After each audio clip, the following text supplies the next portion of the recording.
Hello, welcome to our first lecture. Please keep in mind that this is an introductory course. Having said that, unfortunately, the discussion in the lectures won't be too deep because of length of time. However, as I always recommend readings, please feel free when self-studying and researching. If you have any questions or would like to write on the class comments to argue and debate, please, I encourage you to do that, or send me a message or email so we can discuss. Discussions are very welcomed, as it is the best way to learn, as we question, as we feel curious about it. So please try to read the recommendations, and then you can always comment on the Google Classroom. All right, so I think it's time to start. Here we go. So, what do we talk about today? So basically, today we talk about some definitions, and I want to explain why I want to focus on the 19th century. You might be wondering, well, society and cities, they have existed since the beginning of times. So why will we actually start studying from the 19th century and on? So that's what I'm gonna explain and talk about today. And then I will give you a historical contextualization. So let's start with the fundamental notions related to cities, and then we realize the importance of history in the knowledge of urban space. I hope you already have time to read the definitions terms, but anyway, I'm gonna show you some of them so we can remember. But now I would like to ask you, have you ever wondered how did the city we know today come about and develop? What are the main urban problems? Think about your city. Do you know what are the main urban problems of your city and how to solve them? Have you ever wondered about it? I ask you these questions because those were the same questions scientists, architects, researchers were asking themselves right before urbanism became an academic discipline. Take a look at the PDF with the definition terms. Urbanism is the study of how population of urban areas, such as towns and cities, interact with the built environment. The society in which we live became essentially urban from the end of the 19th century, after the Industrial Revolution, and so the urban problems began to increase given the increase in population in cities, resulting from the rural exodus in search of work opportunities and without decent quality of life conditions. From then onwards, several cities grew, extrapolating their territorial limits.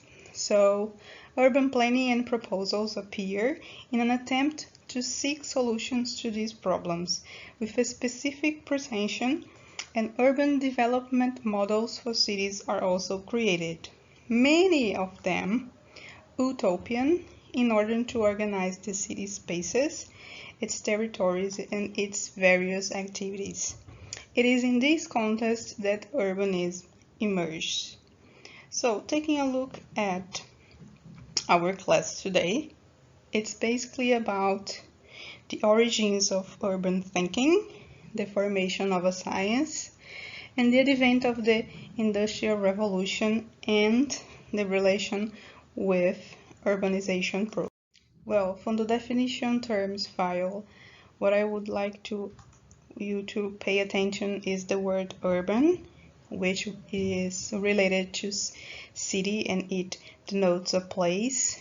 So an urban area is a human settlement with high population density and infrastructure.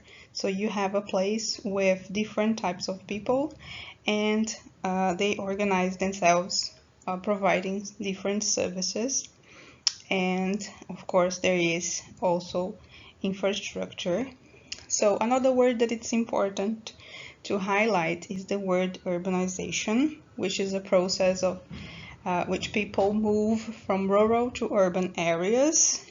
It's important to understand this concept because of Industrial Revolution, because it was basically what was happening because of industrialization. So this process enabled cities to grow. Well, and what should we worry about when planning or intervening in a city? Well, the first thing to pay attention is the density. Do you have an idea why? Because when you have a lot of people agglomerated together, if you don't plan or organize this space, so you have what was happening in the 19th century, people living in bad conditions, all the places disorganized. So when we are planning, we need to understand, to have information about density and how people are agglomerated, so we can try to find the best way to organize it. And it's important to understand the limits of the urban perimeter, to understand physical limits of the city. It's important also to think about infrastructure. I think it's one of the most important things when you talk about big cities, especially urban policies and urban legislation, because that's how you create policies so everybody will be able to organize their own residences and new buildings. So and also it's important to understand the history, memory, and urban heritage. Do you have an idea why? It is important because that's how the city is gonna be known. That's how people are gonna get like some specific characteristics, and that's how cities usually they associate their history to create an image, and this image sells. So, and not only sells but also calls people. So it's also important to consider when you are planning. And of course the environment, as it is, I think, our main goal, which is cities should be sustainable. And doing all of this, we provide a better quality of life for people in the city. Well, as we are still looking on fundamentals, I brought some facts to consider about the importance of studying cities. Well, the UN actually says that by 2050, 2/3 of the world population will be living in cities. That's a high number. Can you imagine? Well, in contrast to the mid-20th century, where 2/3 of the population lived in villages. So, with that said, cities have an important role to play in meeting our global and local needs and handling problems. Let's think about the pandemic of COVID-19. When we think about the last 2 years, we think that our cities, they need to be resilient. we have to think when we are planning. I know that it's difficult to plan for the unexpected, but we have to find ways of dealing with unexpected situations. So that's why we have to also think of our cities as resilient cities, because we might have, actually we will have challenges of quality of life. We have climate change to deal, so we have a lot of things, a lot of facts to tackle.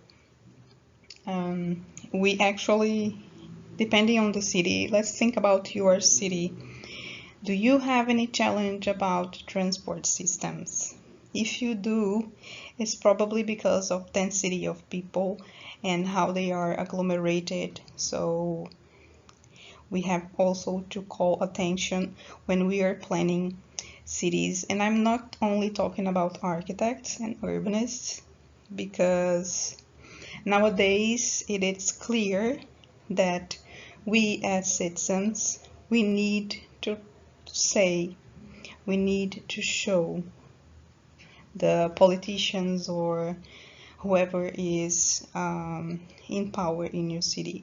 We have to show our problems and we have to find solutions, because we need to find affordable living spaces and we need to tackle climate change. So the idea is future-oriented planning process are urgent. And another thing that I would like to highlight is that talking about the 2/3 of the world population living in cities, note that it is concentrated in a few countries. So for example, the UN says that India, China, and Nigeria will account for 35% of the growth. So these are areas that need and they urge for better urban planning or strategic urban planning and ideas. So yeah, urbanism is a set of theories and thoughts of a political and philosophical nature, which since the Industrial Revolution tried to understand, regulate, structure, and organize the urban, metropolitan, and regional space in order to create favorable conditions for the installation of human communities. That's why we are gonna start our course talking about the 19th century, which is when urbanism became a science. Urbanism is considered as a science that was born in the late 19th century. That's why I'm focusing on this period. Organization and intervention in urban space as a practice of necessary transformations to the chaotic reality of housing and health conditions in which the inhabitants of large European cities lived at the time of the Industrial Revolution. So it's interesting that it actually, when we talk about its origins, that it's actually happened when the situation was chaotic. Because, well, as we are talking about planning, when we plan, it's because we don't want something to happen, but actually urbanism was originated after the problems were helping and they didn't have any kind of control. So scientists and architects, they were trying to understand and trying to create theories on how to regulate this chaos. Well, so yes, that's why we focus on the 19th century. Urbanism, as we know it, which leaves aside religious dependence or political interest, which seeks a science of human settlements, emerged with the Industrial Revolution. This is a list with famous urbanists. We're gonna talk about most of them because we're gonna look on urban thinking. So we are starting with the 19th century, as I said. So we're gonna see how this thinking, it evolved, it changed. That's why it's important to study history, because we need to understand how everything was happened and why it was happened, and understand how the interventions were thought. So we understand this evolution, and we try not to commit the same mistakes in the present or in the future. So we will look, for example, at the plan in Spain and in France.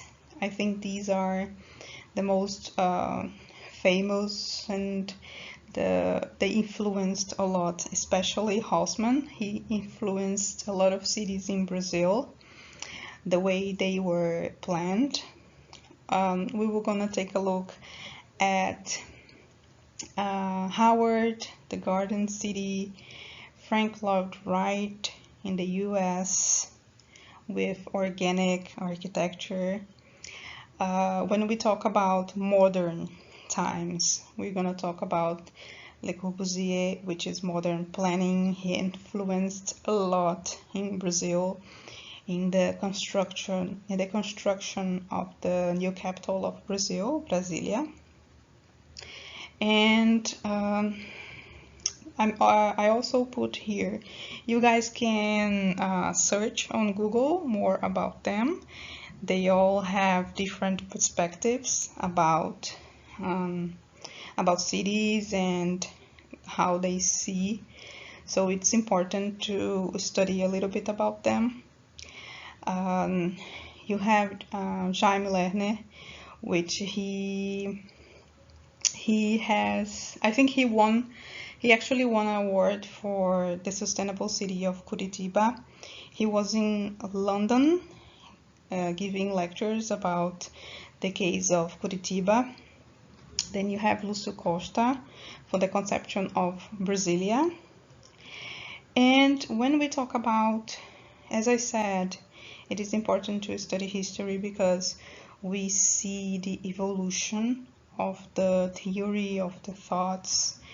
And then we are going to talk about, probably in the end of this course, probably week 5 and 6, we're going to talk about the critique of the modern urban planning, which Jane Jacobs, she's an American, she wrote the book The Death and Life of Great American Cities. She was her work was important because she criticized urban planning. We are going to look at that in detail in week 5 and 6, but you can now take a look on Google and read about her. And also Kevin Lynch, he wrote The Image of the City, on how observers take in information of the city. His work is interesting because let's think about it can be basically any city. Let's think about New York. So the way I perceive New York is not the same as you. So that's interesting how we relate our emotions, our experiences, our tastes differently from each other in the same city. So that's basically what he studied. So I recommend all of these professionals for you to take a look on Google, read about them. If you are curious, take a look at their work. And yeah. Before we move on to the historical background and the contextualization, in the file I put the differences about urban design and urban planning. Because when you are, for example, if you're not in university and you are maybe interested in this course because you want to study a graduation in this area, there are actually two paths, because you can apply to study for urban design or urban planning. Yes, they are different, but how different? Well, basically urban planning, you are dealing with you're talking more about policies and legislation, because you're talking more about ideas, creation, and development of solutions. So you find a problem and you were looking for alternative ways of solving a problem. And when you talk about urban design, this is when you talk about more projects, you rely more on architecture. That's why I put this table. I think this table describes very well the difference of them. So if you're looking for a course or any type of specialization in this area, you can read and see if you want to be an urban designer or an urban planner. All right, it's time for history now. So I was talking a lot about how the population was increasing, but now I'm gonna show you numbers. So in 1750, London had 850,000 inhabitants. So take a look. London changed from 850 to in 100 years to 1.4 million people. Manchester had 400,000. And take a look at in 1901, London had 4.7 million of inhabitants. That is the type of increasing that I am talking about. So from less than 1 million to almost 5 million people. On the left side you have data about Europe, and on the right side you have data about the US. So New York, in 1820, New York had 152,000 people. Well, 50 years later, New York had 1 million people. So now you have an idea of numbers, so you can have an idea of this increase of the population and the density of spaces. And down here it is talking about the train system in 1825 in England. In the US in 1830, so 5 years later you have trains in the US, and in France 1829 to 830. So that's our contest. What are the transformations and advances resulting from the 19th century? Let's think about. So we have new materials, we have different types of transportation systems, we have technology. Let's remember a few examples of inventions: telephone, vaccines, what else? You guys can add on the comments. So basically that was like an explosion of inventions after the period of the industrialization. Well, and what are the consequences? Well, as I said, people were moving from rural areas to the city. In consequence, we have hygiene problems. A lot of people in a place that wasn't planned.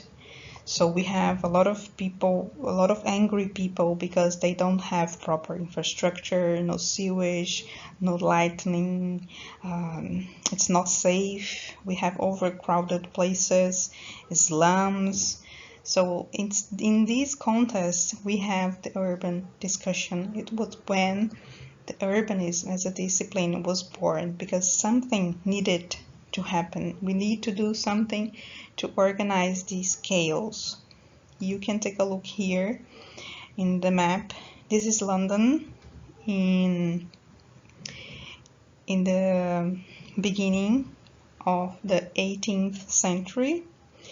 Then we have London in 1806, and take a look here, the difference in 1862 with 2 million people.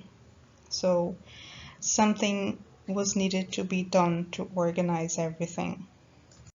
I'm gonna leave this slide as a reference if you want to take a look further. How were the conditions of the working class in England, because he describes it. So you can pause the video and read. And the same with the next slide. There is a citation. You guys can pause and read it. He talks about slums and talks about the working class condition, that everything was crowded. These are some pictures to illustrate how were the conditions of living in those urban areas. I'm also gonna leave as a reference this movie. This is a famous movie, Oliver Twist, which is a classic novel written by Charles Dickens. So, well, this is a reference for you to watch on the weekend. It's interesting to see how it illustrates the environment of the 19th century. So yeah, this is something if you want to watch. So coming back, so we are talking about the change from commercial cities that were basically in port areas, changing to industrial cities. So when we talk about problems, what type of problems? Well, garbage, bad lighting, lack of sun, ventilation, pollution, diseases, because you have a lot of people with bad infrastructure, so you have diseases, you have bad smell, you can't circulate in the city. So that is the topic for next class. We're gonna see the first interventions by the government.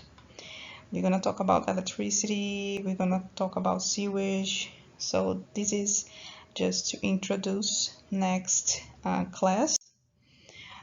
Just a few more pictures to illustrate. You can pause and take a look. Before we finish, this is just a summary of all the transformations. So we were talking about artisans, people that were living in rural areas. They migrated and they became workers. They were in factories, so they were receiving salary. They were receiving low salaries because factories required faster production at a lower cost. Then we have, well, capitalism, the need for more profit. So you have low salaries, long work shifts. That's why you have angry people. And the rapid development was making people leave rural areas to live in tenements, industrial cities. So we are talking about bad living conditions. as I showed how the population increased. I want to end the class today with this citation. You guys can pause and read. This is interesting how it summarizes everything. How modern urban planning didn't appear at the same time as the technical and economic process that gave rise and implied the transformation of the industrial city, but it was formed later when the quantitative effects of the ongoing transformations became evident. So it was originated later when everything was a chaos, when everything was in conflict with each other, making an intervention inevitable. This is the theme for the next class. Even today, the urban technique is normally behind in relation to the events that it should control and retains the character of a remedy applied later. So even today, guys, it's like it is a remedy, but it shouldn't be. It shouldn't happen that way. It is therefore important to study the first urban experiences applied to the industrial environment in order to discover the reason for the initial delay. So why did it take so long? The first attempts to correct the use of the city were polarized into extreme cases. This is for next class. Either the need to start over from the beginning, or opposing everything, opposing industrialization without taking into account their connections and without a global vision of the new city organism.